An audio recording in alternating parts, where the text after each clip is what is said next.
అబ్బత్తోడు ఓన్లై వీళ్ళు నిజంగా గింతేనా మారరా వీళ్ళు. ఇంత ముందుకేమో ఫేస్బుక్ లా అదేమో దిక్కుమల్లకేమో ఆడుదురు, అది క్రాండీ క్రిష్, అది ఆడి ఆడి ఓడిపోయిన కొద్ది మనకి రిక్వెస్ట్ పంపిద్దురు. వాళ్ళకు పని లేక మను లేక వాళ్ళు గేమ్ ఆడుకుంటా మనకు తిప్పలు పెడితే నేను ఉర్రి ఉర్రి ఉర్రి ఉర్రి బంద్ చేపించిన. మళ్ళా కొత్త భాగవతం మోపు చేసిరేమే ఎల్లుకి రాత్రికి 12 కొట్టగా. అరే ఇప్పుడే కన్నంటుకుంది ఏమో మళ్ళా వాట్సాప్ లో టక్కుమని మెసేజ్ వచ్చింది. ఏంటిరా అని చూసేసరికి అలా ఏముండేది కదా వాయిస్ రికార్డ్ వచ్చింది. జై శ్రీరామ్ జై శ్రీరామ్ జై శ్రీరామ్ జై శ్రీరామ్. ఈ మెసేజ్ ను 18 మందికి సెండ్ శుభవార్తింటావు, లేకపోతే ఏదైనా అశుభవార్తింటావు అని నన్నే ఉల్టా అంటాను. అది ఎట్లనే ఇల్లు నిజంగా ఇప్పుడు నేను 18 మంది పంపించుకుంటావు సోనా, లేకపోతే నేను ఇప్పుడు నిండా చెద్దరు కప్పుకొని వాళ్ళన్నా.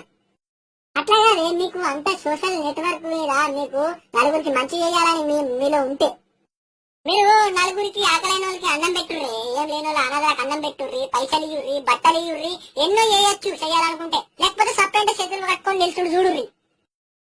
ఇవి ఏంటి ఎవరికి లాభమే? ఇట్లా పంపిస్తే ఎవరికి లాభం, ఎవరికి నష్టం? మీకు దేవుడు కనిపిస్తాడు ఎట్లా చెప్పుర్రి. నేను ఇట్లా మాట్లాడితే మీకు కోపాలు వస్తాయి.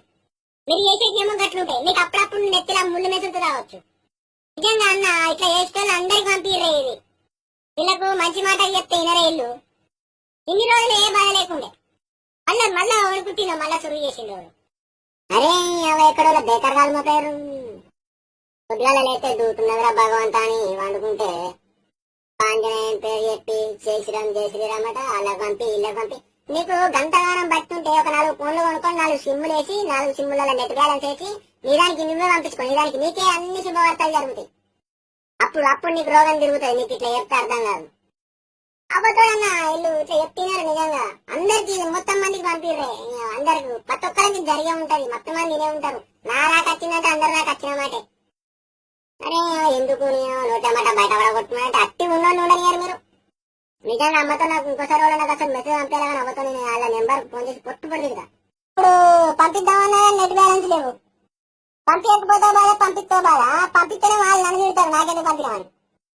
లేకపోతే రేపు ఏదన్నా అయితే దీని మీద అనుమానం వస్తుంది. పంపించిన అయితే అనుమానం వస్తుంది. ఎందుకు చెప్తారు ఇట్లా మీరు? దేవుని పేరు చెప్పి అన్ని ఆటకాలాడు.